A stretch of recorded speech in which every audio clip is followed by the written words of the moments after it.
How to delete your TikTok post. Hey guys, welcome to the channel and let's get right into this quick and easy tutorial. To delete your TikTok post, what you need to do is navigate to your TikTok application first and foremost. Ensure you are logged into your TikTok account and that you have successfully updated your TikTok. Then click on the profile icon to check out your TikTok content.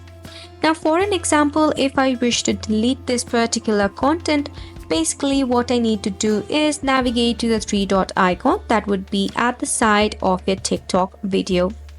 Once you tap on it, you need to scroll down until you see the option of delete. Tap on the delete option.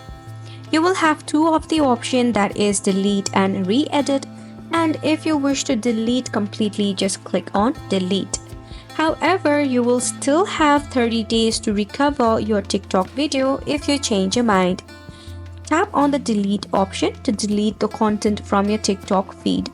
And this is how you delete your TikTok post. Wasn't it simple?